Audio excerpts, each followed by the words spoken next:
요한복음 19장 17절부터 22절까지의 말씀입니다. 교독하신 후에 마지막 함께 있습니다.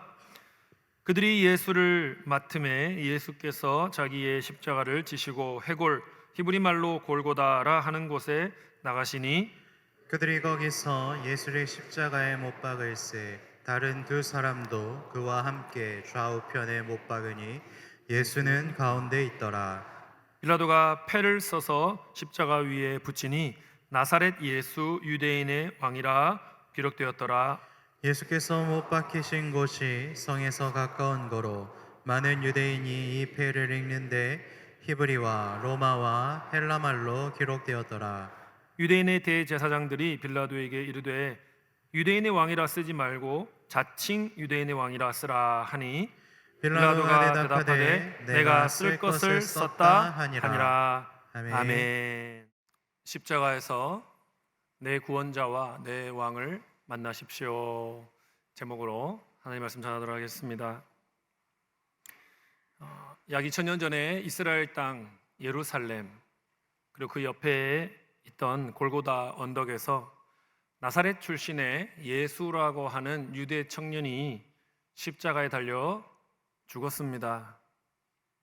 그런데 그 청년의 죽음은 단순한 어떤 한 사건이 아니었고 만물을 새롭게 하는 우주적인 사건이었습니다. 수천 년 동안 그를 믿고 그를 섬겨온 모든 사람들을 변화시킨 그런 영적인 사건이었습니다. 예수님의 이 십자가 사건이 너무나 중요한 사건이기 때문에 신약성경에 있는 4개의 복음서 마태, 마가, 누가, 요한 4개 복음서 모두가 예수님의 십자가 죽음의 사건을 다 기록하고 있습니다. 그리고 각 복음서의 기록은 자기만의 독특한 강조점을 가지고 있습니다. 오늘은 예수님이 매우 아끼셨던 제자, 그가 사랑하시는 제자라고 불렸던 사도 요한이 예수님의 십자가 죽음을 어떻게 그리고 있는지를 살피고자 합니다. 십자가에 달려서 무기력하게 죽은 것 같은 그런 나사렛 예수라고 하는 분이 저와 여러분의 죄를 위해서 어떤 일을 하셨는지, 그리고 저와 여러분의 인생을 위해서 지금도 어떤 일을 하실 수 있는지 함께 묵상하기를 원합니다. 십자가에서 보여주신 예수님의 정체성이 저와 여러분의 정체성, 저와 여러분의 사명을 밝혀주고 그 사명으로 나아가게 하는 힘이 되기를 간절히 소망합니다. 첫 번째로 여러분 기억하시길 바랍니다. 십자가 위에 예수님은 나의 죄책을 짊어지신 구원자이십니다. 받아합시다. 나의 죄책을 짊어지신 구원자이십니다. 17절 말씀을 같이 읽습니다. 그들이 예수를 맡음에 예수께서 자기의 십자가를 지시고 해골 히브리 말로 골고다라 하는 곳에 나가시니. 여러분, 예수님은 십자가에 죽으셨지요. 십자가는 일종의 사형 틀입니다. 오늘날도 사형이라는 제도가 있는 나라들이 많이 있지요. 우리나라도 존재는 하지만 지금은 시행은 하지 않은 지가 오래되었습니다. 사형의 방법은 각 나라마다 다양한데요. 예전에는 교수형이라고 하는 목을 매게 하는 방법을 많이 썼습니다. 전시에는 총으로 쏘아 죽게 하는 총살형을 많이 사용했습니다. 현재 미국의 텍사스주 같은 곳에는 사형이 집행되고 있습니다. 독극물을 주사하기도 하고 전기 의자에 앉히기도 합니다. 십자가가 일종의 사형 틀이었다라는 것을 여러분이 기억하라는 것이죠. 이 방법은 본래 페르시아 사람들이 개발해냈다라고 알려져 있습니다. 그리고 카르타고로 이것이 전해졌고 그 카르타고를 거쳐서 로마 제국으로 넘어갔다라고 합니다. 로마 제국이 이 십자가형을 아주 많이 사용을 했는데요. 자기들이 정복한 나라의 그 피정복민들이 반역을 일으키지 못하도록 겁을 주려는 목적으로 이 십자가 형벌을 사용을 했다는 거죠. 일반적으로 십자가형은요, 십자가를 메고 사형장으로 가기도 했지만 더 많은 경우는 십자가에 달릴 사형수가 20에서 30km 정도 되는 가로대, 세로 되는 사형장이 이미 준비되어 있고 가로대를 이렇게 메고 그 사형장으로 걸어갔다라고 학자들이 이야기합니다. 아주 붐비는 거리를 통과해서 예루살렘의 거리를 통과해서 예수님은 도성 밖에 있는 골고다라고 하는 곳까지 걸어가셔야 했던 거죠.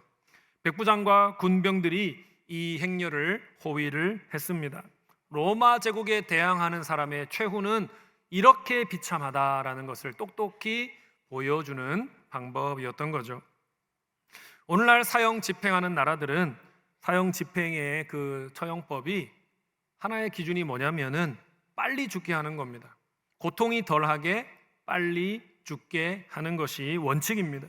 그런데 여러분, 십자가 사형은요 정반대입니다. 어떻게 하면 천천히 죽게 많이 아프게 할까? 그게 십자가 사형인 거죠. 너무나 잔인한 사형법인 거죠. 보통은 하루, 이틀, 3일 정도 십자가에 매달려 있었다고 합니다. 천천히 피를 흘리면서 탈수가 되고 피가 빠져나가는 거죠. 어떤 사람은 심지어 일주일 동안 십자가에 매달려서 극심한 고통 가운데 서서히 죽어갔다라고 기록이 되어 있습니다. 그만큼 잔인하디 잔인한 너무나 가혹한 형벌이 바로 십자가의 사형이었습니다. 18절 말씀을 같이 읽어보겠습니다. 시작. 그들이 거기서 예수를 십자가에 못 박을새 다른 두 사람도 그와 함께 좌우편에 못 박으니 예수는 가운데 있더라. 인류가 타락을 했지요. 아담이 하나님께 불순종함으로 인류가 범죄를 했고 죄를 지었습니다. 하나님은 그때로부터 즉시 죄를 사하는 방법을 알려주셨습니다. 짐승의 피를 통해 죄를 씻을 수 있다라는 것을 알려주신 거죠. 아담과 하와에게, 범죄한 아담과 하와에게 가죽옷을 입혀주시지 않았습니까? 가죽옷을 입혀주셨다는 건 어떤 짐승이 죽었다는 얘기죠. 출애굽 때의 문설주에 어린 양의 피를 바르면 장자가 죽는 죽음을 넘어가게 할 거다라고 하지 않았습니까? 어린 양의 피를 바르려면 어린 양이 죽은 것이지요. 대속죄일에는 한 마리 양은 제단에 드려지고 한 마리 양은 아사셀 또 염소라고 해서 광야로 쫓겨났지 않습니까? 이러한 짐승들의 희생을 통해 하나님은 무엇을 보여주려고 하신 겁니까? 인간의 죄책을 대신해서 희생되는 속죄가 필요하다. 속죄가 필요하다는 메시지를 가르쳐 주신 겁니다. 그런데 여러분, 동물을 통해 속죄하는 것은요 한계가 있었습니다. 임시적이었습니다. 단회적이었습니다. 기간이 짧았습니다. 영원히 죄를 속할 수는 없었던 것이지요. 그래서 사람들은 영원히 내 죄를 속해 줄 수 있는 궁극의 속죄 제물은 언제 주어지는가, 그런 갈망을 갖게 된 겁니다. 그러는 가운데 세례 요한이 예수님을 보고 이렇게 외쳤던 것이죠. 같이 읽어봅니다. 요한복음 1장 29절 시작. 보라, 세상 죄를 지고 가는 하나님의 어린 양이로다. 예수님이 참된 어린 양이 되신 겁니다. 주후 30년경에 유월절을 앞두고 골고다의 언덕에서 참된 하나님의 어린 양이신 예수님이 십자가라고 하는 제단에 올라가 죽으신 것입니다. 수천 년 동안 구약 성경이 예표해 온, 미리 보여준 그 진짜 어린 양, 사람들이 기다려온 어린 양은 바로 나사렛 예수시다라는 것을 세례 요한이 알아차린 겁니다. 하나님은 당신의 공의로 모든 사람의 죄를 다루려고 하셨습니다. 죄를 지은 것에 대해서 그냥 봐줄게, 그냥 넘어가 줄게, 없는 걸로 쳐줄게, 이렇게 하실 수가 없는 겁니다. 하나님은 공의의 하나님이시기 때문이죠. 그래서 누군가가 대가를 치러야 하는 겁니다. 누군가가 속죄 제물이 되어야 하는 겁니다. 예수님이 이 땅에 오셔서 속죄 제물이 되어서 십자가에 죽으셔야만 했던 거죠. 예수님은 골고다 언덕에서 좌우 두 강도와 함께 십자가에 달리셨습니다. 이 두 강도는 누구였습니까? 학자들은 그들이 바라바와 함께 했던 반란을 일으킨 폭도였을 거다. 살인을 저지른 테러리스트였을 거다라고 봅니다. 중요한 것은요, 이들이 하나님 앞에 서 있는 인간의 모습을 보여준다는 거죠. 마태복음에 의하면 처음 이들이 못 박혔을 때에 극심한 고통을 이 강도들이 겪었고 어떤 반응을 보였습니까? 하나님을 저주했다라고 기록합니다.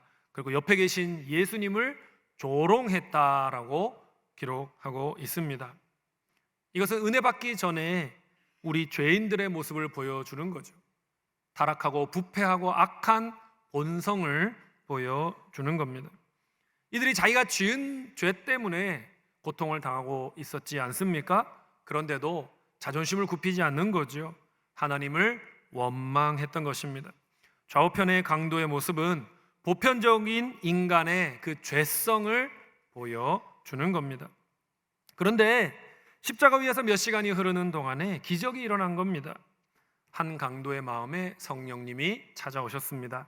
그가 예수님을 구원자로 믿게 됐습니다.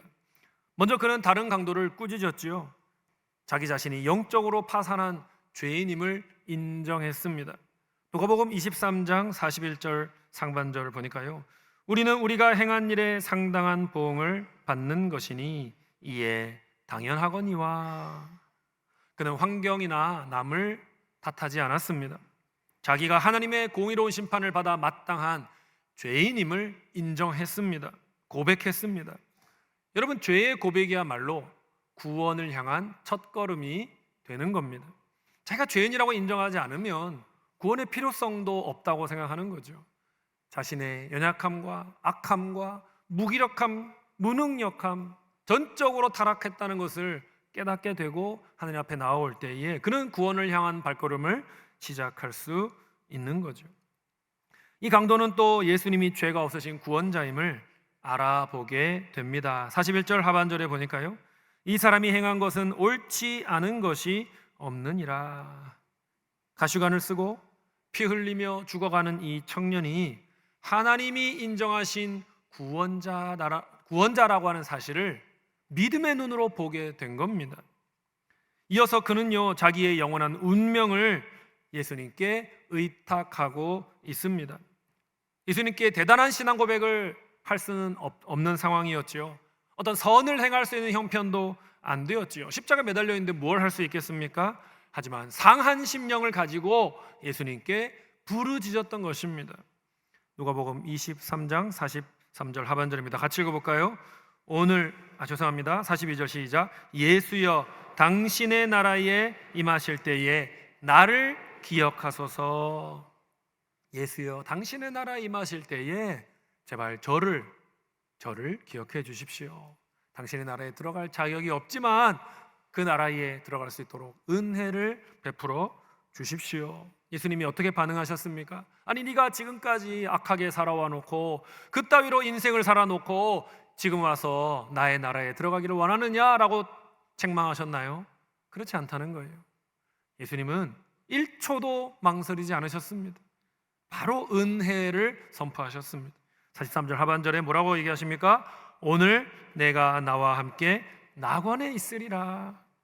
네가 과거에 공로를 행하지 않았지만, 선행을 행하지도 않았지만, 지금도 아무것도 할 수 없지만 오직 예수 그리스도를 의지하는 비어있는 손을 네가 가지고 있기 때문에 너는 구원받아 천국에 가도록 내가 모든 일을 하겠다라고 선언하신 겁니다.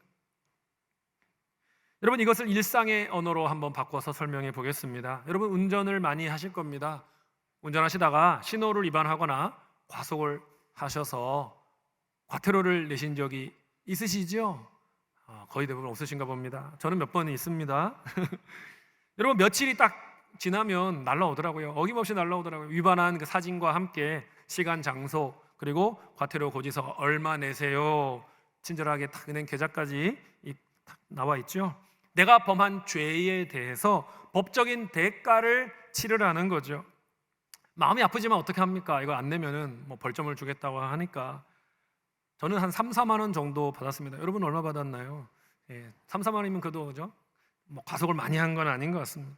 3, 4만 원 정도 지불을 저는 했더니 형벌을 면제받았습니다. 따로 불려간다든지 갇혀 있다든지 그런 일은 없었습니다. 대가를 치르면 되는 거죠. 여러분, 만약에 하나님께서 우리가 평생 지은 모든 죄에 대해서 어떤 죄들이 있을까요? 생각의 죄, 말의 죄, 행동의 죄, 탐욕의 죄, 이기심의 죄, 모든 그 죄들에 대해서 여러분 CCTV로 다 찍어가지고 우리를 고발하셨다라고 생각해 보십시오. 너의 죄에 대한 고지서 해가지고 과태료를 부과하신다고 생각해 보십시오. 여러분, 얼마 정도 과태료를 부과받을 것 같습니까? 하나당 한 3만 원으로 계산해 드릴게요. 하루에 마음의 죄, 말의 죄, 행동의 죄 3번만 딱 짓는다고 가정해 보겠습니다. 그럼 하루에 3번만 딱 죄를 지어도 그렇게 3만 원 곱하기 3번 곱하기 100년 곱하기 한 100년 사실 거죠?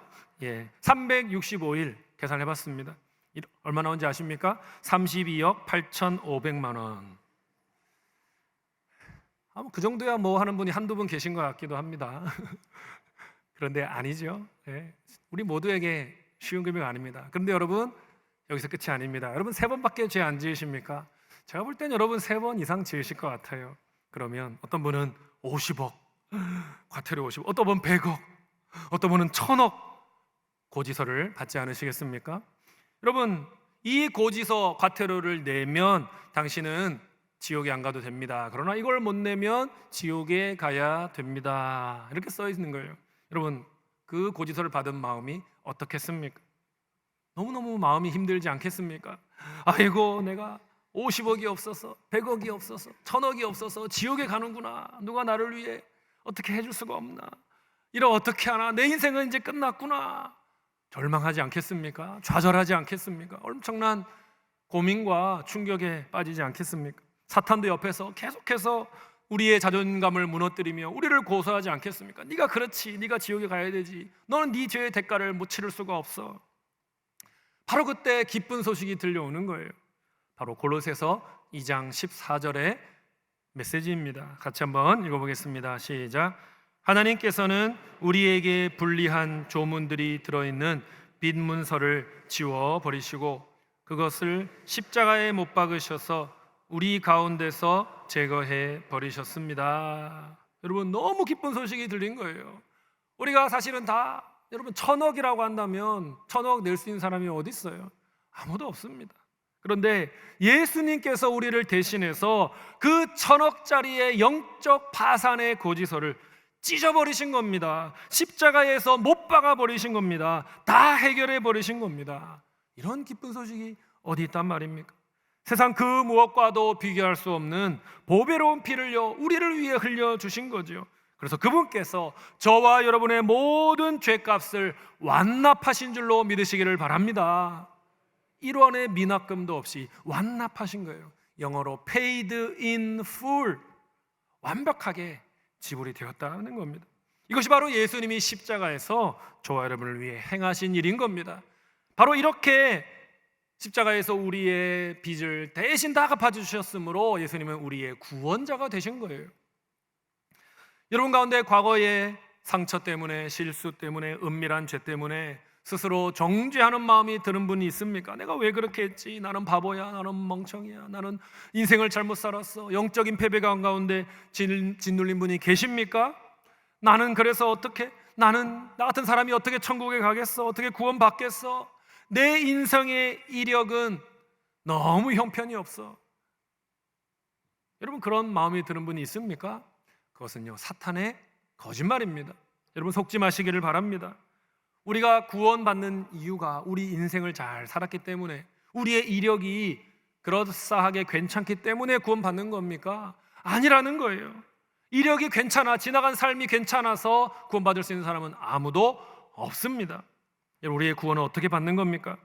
예수 그리스도께서 십자가에서 완성하신, 그분의 삶 전체와 십자가라는 클라이막스에서 완성하신 그분의 이력에 우리 구원이 근거함을 믿으시기를 바랍니다.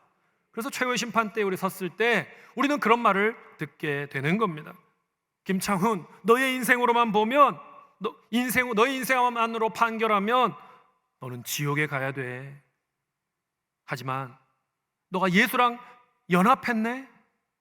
예수의 의가 너의 의가 되었네? 너희의 죄는 예수가 뒤집어쓰고 십자가에서 죽었네. 너희에 대한 고발장이 십자가에서 다 찢겨버렸고 다 십자가에 못 박혀버렸네. 사라져버렸네. 그러므로 너의 삶의 근거에서 판단하는 것이 아니라 너 안에 있는 예수의 삶의 근거에서 판단하겠다. 예수야말로 천국에 가장 들어가기에 합당한 자가 아니냐? 그러므로 너가 너 안에 있는 예수와 함께 천국에 들어가도록 허하노라. 이런 우린 판결을 듣게 되는 겁니다. 사랑하는 여러분, 예수님 좌우편의 강도처럼 우린 여전히 죄성이 있지요. 우린 여전히 연약하지요. 하지만 죄성을 가지고 있는 우리가 회개하고 예수를 붙드는 순간 우리는 예수와 연합하게 되는 겁니다.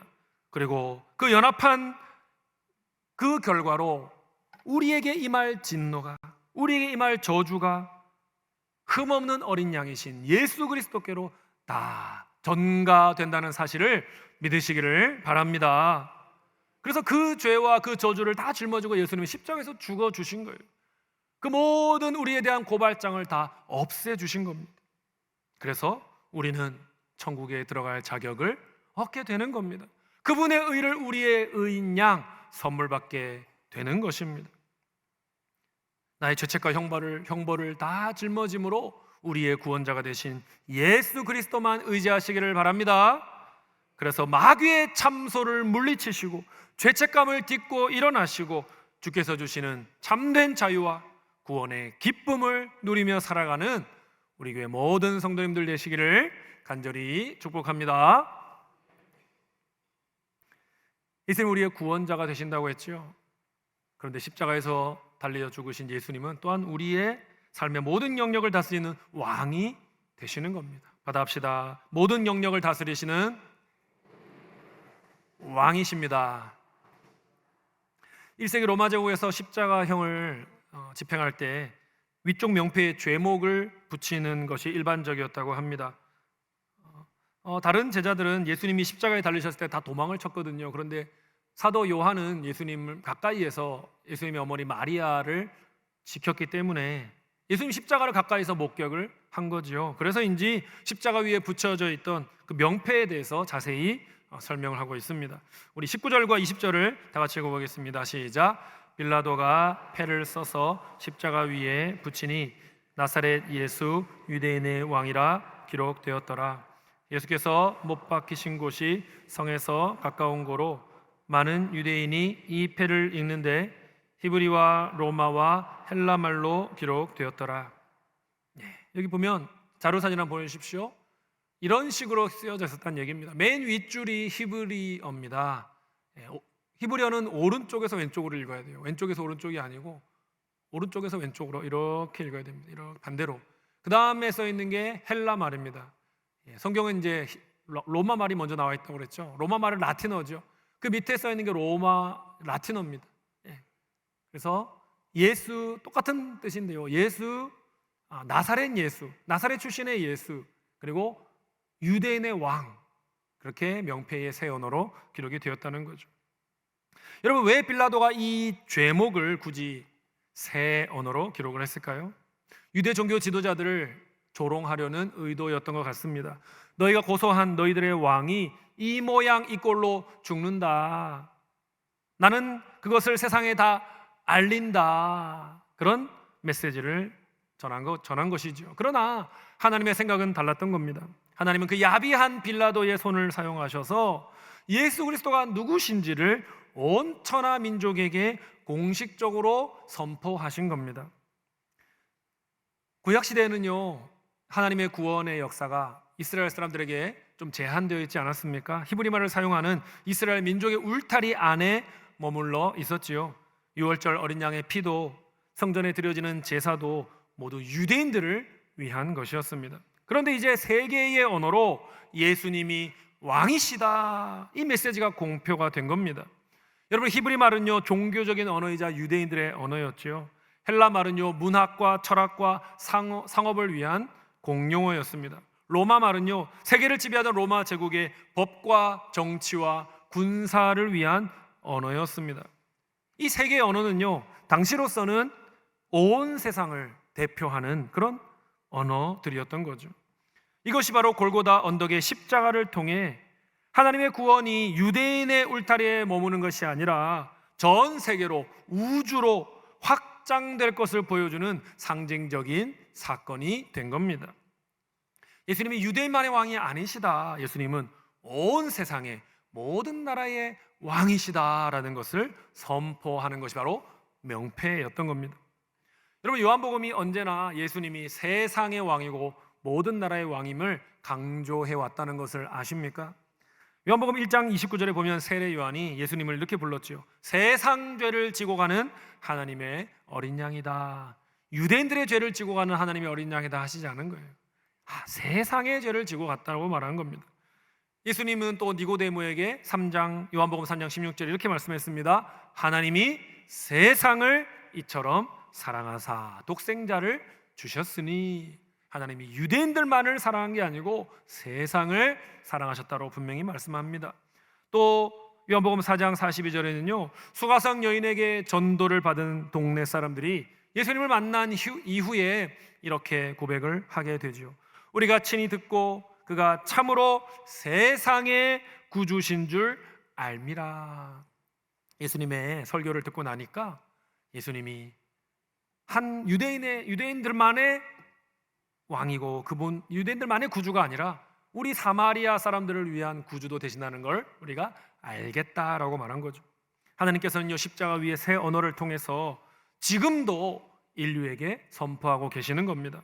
골고다에서 피를 흘리는 이 예수는 단지 유대인들의 종교 지도자가 아니라 그는 헬라인의 왕이고 로마인의 왕이고 대한민국의 왕이고 모든 나라의 왕이며 모든 왕 중에 왕이다라고 지금도 선포하고 계시는 겁니다. 여러분, 오늘날 기독교인들이 가장 자주 빠지는 오류가 뭔지 아십니까? 저는 예수님을 구원자로는 환영합니다. 하지만 내 삶을 간섭하고 다스리는 왕으로는 모시기 싫습니다. 이게 요즘 그리스도인의 가장 잦은 오류입니다. 예수님, 제가 죽어서 지옥 가기는 싫거든요. 제 죄는 용서해 주세요. 하지만 제 인생의 간섭은 좀 하지 말아 주십시오. 제가 돈을 어떻게 쓰는지, 제가 시간을 어떻게 쓰는지, 어떻게 내가 사업을 하는지, 어떤 영화를 보는지 그것은 제가 결정하겠습니다. 제 인생의 구원자 당신이 맞습니다. 하지만 제 인생의 왕, 그건 저지요. 여러분, 그렇게 사는 성도들이 의외로 많다는 겁니다. 그런데 여러분, 성경은 분명히 말씀합니다. 성경의 가르침은 무엇입니까? 다 같이 한번 읽어봅시다. 성경의 가르침이 이렇게 요약됩니다. 시작. 우리는 예수님을 나의 주님과 왕으로 모시지 않고서는 결코 그분을 나의 구원자로 모실 수 없다. 그분을 주님과 왕으로 모시지 않고서 구원자로만 모시고 싶습니다라고 말하는 건 어불성설이라는 거죠. 예수님이 나의 진정한 구원자시라면 그분은 마땅히 내 삶 전체를 다스리는 왕도 되셔야 하는 겁니다. 흥미롭게도 한 성경학자는요, 이 세 가지 언어를 세 영역을 가리킨다, 상징한다라고 해석을 했습니다. 첫 번째로 나사렛 예수 유대인의 왕이 히브리어로 쓰여진 것은 예수님이 우리의 신앙생활과 윤리적인 삶의 왕이 되셔야 한다는 뜻이다. 그렇게 말했습니다. 우리의 예배, 우리의 기도, 말씀 묵상, 그것을 통해서 예수님이 우리의 왕이 되셔야 한다는 거죠. 주일날만이 아니라 월요일부터 토요일까지 예수님을 나의 신앙과 윤리의 왕으로 모시는 저와 여러분이 되기를 바랍니다. 또한 나사렛 예수가 유대인의 왕이라는 것이 헬라어로 쓰여진 것은요, 예수님이 우리의 지성과 문화와 세계관의 왕이다라는 뜻이라는 거예요. 헬라어는 학문과 예술과 문화의 언어였거든요. 그래서 우리가 세상을 보는 가치관, 우리의 직업관, 우리가 즐기는 문화, 이것을 다스리는 분이 바로 예수님이 되셔야 한다는 말입니다. 나사렛 예수가 유대인의 왕이라는 말이 라틴어로 쓰였다는 것은 예수님 우리의 직장 생활과 경제 생활에도 왕이 되셔야 한다는 뜻입니다. 사업을 하는 방법, 상사와 부하 직원을 대하는 방법, 돈을 관리하고 세금을 내는 모든 방식을 왕이신 예수님의 법과 통치에 따라 행해야 된다라는 의미가 되는 거죠. 만약 예수님이 여러분을 찾아오십니다. 그러면서 여러분의 핸드폰을 달라고 하시는 거예요. 얘야, 이 스마트폰 잠금 좀 풀어봐라. 패턴이 뭐냐, 이거냐. 한번 해제해 보겠니? 네가 어떤 앱을 어떻게 쓰고 있는지 보고 싶구나 하신다면 여러분 어떻게 반응하시겠습니까? 아, 예수님 좀 봐주십시오. 제가 잘하고 있는지 좀 말씀해 주십시오. 그러겠습니까? 아니면 무슨 소리 하시는 거예요, 예수님? 갑자기 무슨 말씀하시는 거예요? 어떻게 반응하시겠습니까? 예수님, 제 스마트폰에 성경 앱, 찬송가 앱, CH2CH 그런 거 마음껏 보십시오. 거기는 주님이 왕이십니다. 하지만 저의 주식 거래 앱, 저의 은행 계좌 앱 절대 여시면 안 됩니다. 제 돈은 제가 알아서 굴립니다. 남몰래 보는 동영상 앱, 검색 기록, 사생활이 담겨 있는 갤러리는 안 보는 게 에티켓인 거 아시죠, 주님? 건드리시면 안 됩니다. 직장 상사에 대해서 험담했던 대화방도 절대 들어가 보시면 안 됩니다. 간섭하지 마십시오. 주님께서 저를 구원해 주신 것은 감사합니다. 진짜 감사해요. 하지만 제 삶의 비밀번호는 제가 쥐고 있겠습니다. 혹시 우리가 그런 식으로 반응하고 있지는 않느냐는 것입니다. 여러분, 이것은 예수님을 왕으로 모시는 척 하는 것이지 예수님을 왕으로 진짜 모신 것은 아닙니다. 예수님을 진짜 왕으로 모시기 싫어하는 사람들의 모습을 보십시오. 21절, 22절 다 같이 읽습니다. 유대인의 대제사장들이 빌라도에게 이르되 유대인의 왕이라 쓰지 말고 자칭 유대인의 왕이라 쓰라 하니 빌라도가 대답하되 내가 쓸 것을 썼다 하니라. 자칭 왕이라 쓰라 하는 말은 무슨 뜻입니까? 그는 진짜 왕이 아니다. 스스로 왕이라고 주장할 뿐이다. 그 말이잖아요. 그런데 여러분, 우리도 비슷하지 않습니까? 우리도 비슷하게 주님을 대하고 있지 않습니까? 말로는 예수님은 나의 왕이십니다. 나의 왕, 나의 주, 예수 우리 왕이여 이곳에 오셔서 막 찬양하지만 실제 삶에서는 예수님 이 영역은 관여하지 마세요. 이거는 좀 아니죠. 이건 선 넘는 거죠. 예수님 이 부분은 제가 더 잘합니다. 예수님 간섭 안 하셔도 됩니다. 제가 알아서 잘합니다. 혹시 우리는 예수님의 온전한 왕 되심을 거부하지 않았냐는 겁니다. 여러분, 그런 모습이 있다면 우리도 예수님을 자칭 왕으로 전락시키는 거죠. 명목상의 왕으로 추락시키는 것입니다. 빌라도는요, 진짜 예수님을 믿은 건 아니지요. 하지만 자기의 의도와 상관없이 예수님의 왕 되심을 선포하는 역할을 감당했습니다. 하지만 저와 여러분은 어떻게 예수님을 선포해야겠습니까? 우연히 그렇게 선포해서는 안 되겠죠. 의도적으로, 자발적으로, 기쁨으로 예수님의 왕 되심을, 모든 영역의 왕 되심을 선포하는 저와 여러분 되기를 간절히 바랍니다. 사랑하는 여러분, 새 언어로 쓰인 십자가 명패는요, 예수님이 온 인류의 구원자가 되실 뿐만 아니라 우리 삶의 모든 영역을 다스리는 왕이시다라는 것을 보여주는 겁니다. 저와 여러분이 예수님을 지옥 심판에서 건져줄 구원자로 환영하는 것으로 그치지 않고 나의 재정과 시간과 사생활까지 다스리시는 진정한 왕으로 모실 수 있기를 바랍니다. 명목상의 왕으로 대했던 모습이 있었다면 회개하시기 바랍니다. 예수님의 다스림을 막았던 잠금 장치를 푸시기를 바랍니다.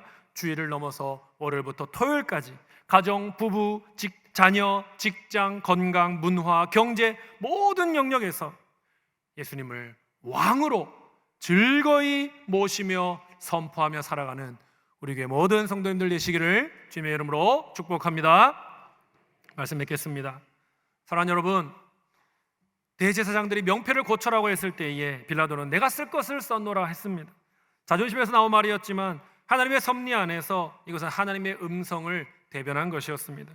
하나님의 음성이 뭡니까? 빌라도를 통해 주신 음성, 십자가 위에 예수를 왕이라 쓴 것 절대로 고칠 수가 없다. 내가 쓸 것을 쓴 거다. 그 말씀인 거죠. 여러분, 사탄은 오늘날 우리의 호칭도 바꾸려고 하는 것 아십니까? 우리 앞에 두 글자를 넣으려고 합니다. 용서받은 자라 쓰지 말고 자칭 용서받은 자라 쓰십시오라고 하나님께 고발하는 겁니다. 자칭이라고, 자칭 용서받은 자죠. 저 녀석이 무슨 용서받은 자입니까? 그러나 하나님은 단호히 대답하시지요. 내가 쓸 것을 썼다. 우리의 죄의 빚이 예수님의 십자가를 통해 완납되었기 때문에 결코 다시 청구되는 일이 없음을 믿으시기를 바랍니다.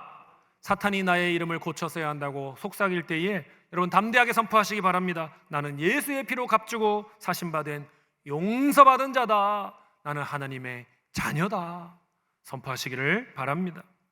혹시 그리고 우리 인생에 출입금지라고 써있는 우리 삶의 영역이 있습니까? 우리 인생의 방이 있습니까? 잠겨있는 방이 있습니까? 그 방을 우리 주님께 활짝 열어 보여주시고 명패를 고쳐 쓰시기를 바랍니다.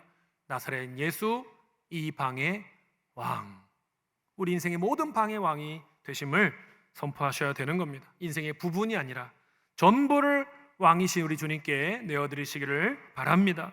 그러면요, 인생길을 우리가 다 마친 후에 하나님이 우리 인생에 대해서 이런 문장을 쓰실 겁니다. 우리는 그 마지막 우리 인생에 대한 글을 보면서 하나님께 감사와 영광을 올려드리게 될 것입니다. 하나님께서 우리 인생에 대한 평가 이렇게 하실 겁니다. 다 같이 읽어볼까요?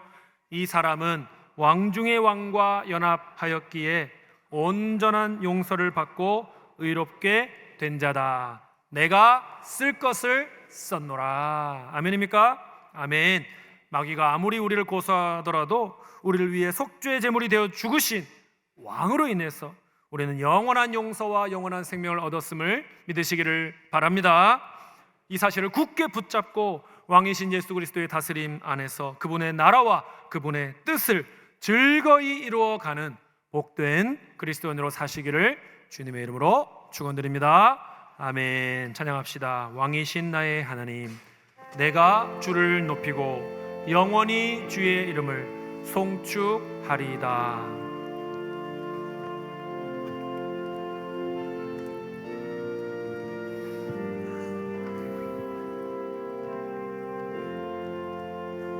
왕이신 나의 하나님, 왕이신 나의 하나님,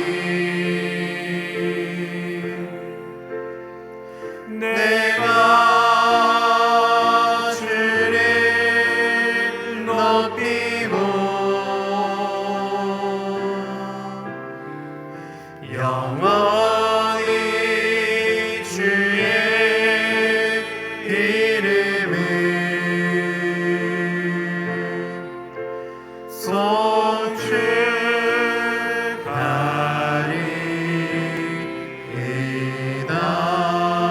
가슴에 손을 얹고 왕이신 나의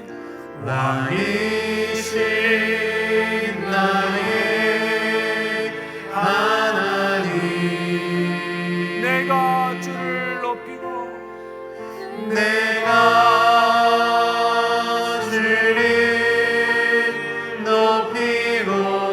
영원히 주의 이름을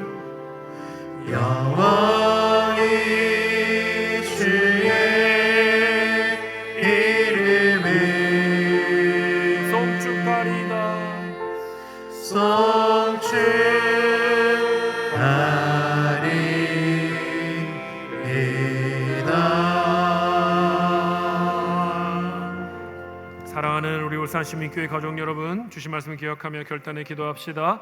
첫 번째로 나의 모든 죄책을, 나의 빚을 십자가에서 완납하여 주신 유일한 구원자 예수님만 의지하게 하시고 구원이 주는 자유와 기쁨 누리는 삶 살게 하여 달라고 기도합시다. 두 번째로 예수님을 구원자로 여기는 것을 넘어서 내 삶의 모든 영역을 다스리시는 진정한 왕으로 모시게 하시고 그 왕의 말씀에 순종하며 살게 하여 주시옵소서라고 우리 다 같이 함께 말씀에 순종하기를 결단하며 함께 기도합니다. 하나님 아버지, 붙잡아 주옵소서. 아버지 하나님, 예수 그리스도를 나의 구원자로 여기는 것을 넘어 십자가에서 아버지 내 모든 죄책 빚을 완납하시 유일한 구원자로 섬기며 모시며 살아갈 수 있도록 도와주시옵소서. 구원이 주는 자유와 기쁨 누리며 살아가는 아버지 거룩한 주의 백성이 될 수 있도록 도와주시옵소서. 예수님을 구원자로 여기는 세상 모든 영이 다스 진정 왕으로 모시고 왕의 말씀에 순종하며 주님의 기쁨이 된 삶을 살아갈 수 있도록 도와주시옵소서. 함께하여 주시고 은혜를 베풀어 주시고 능력을 더해 주시고 아버지 하나님, 주님 앞에 모든 주권을 내어드리며 모든 잠긴 문을 열어드리며 온전히 내 모든 삶의 영역을 다스려서 주님의 뜻이 이루어지도록, 주님의 소원이 이루어지도록 함께하며 아버지 그런 복된 인생이 살 수 있도록 도와주시옵소서. 주여 주님,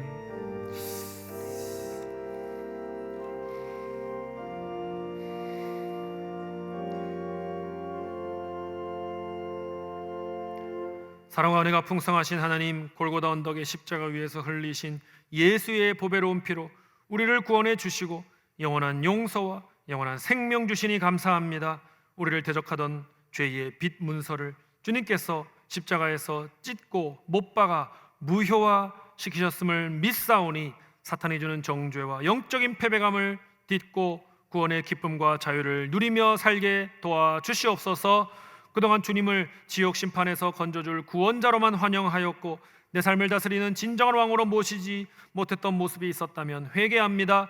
말로만 주님을 주님 왕이라고 고백하며 나의 재정과 일터와 취미와 사생활의 영역에 출입금지 팻말을 붙였던 우리를 용서하여 주시옵소서. 이제 우리 인생의 모든 잠금 잠치를 풀고 내 인생의 모든 구석구석까지 왕이신 주님의 다스리심에 내어드리기로 결단합니다.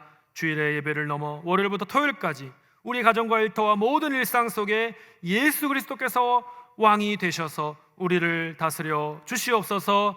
내가 살아가는 인생의 모든 나날에 왕이신 주님 말씀에 기쁘게 순종하며 하나님 나라를 이루어가는 복된 주님의 백성으로 살게 하여 주시옵소서. 감사드리며 우리의 유일한 구원자요 왕이 되시는 예수님의 이름으로 기도드립니다.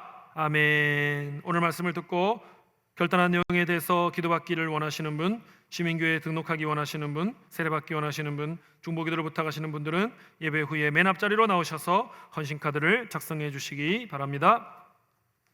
이제 평안한 마음으로 세상에 돌아가십시오. 선한 일에 용기를 가지시고 악을 악으로 갚지 마십시오. 항상 약한 자를 돕고 우는 자를 돌아보며 고난당하는 이웃을 위로하십시오. 모든 사람을 존중하며 주님께 봉사하고 주님을 사랑하십시오. 모든 일을 믿음과 사랑으로 행하며 어떤 일에도 희망을 포기하지 마십시오. 그리고 거룩하신 성령님께 순종하여 기쁨과 감사의 생활을 다시 회복하십시오. 하나님 아버지께서는 항상 여러분과 동행해 주실 것입니다. 아멘.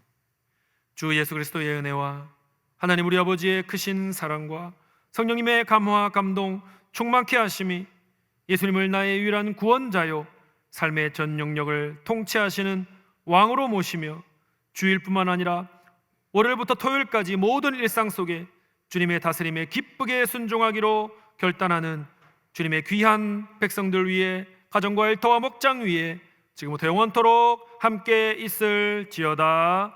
아멘.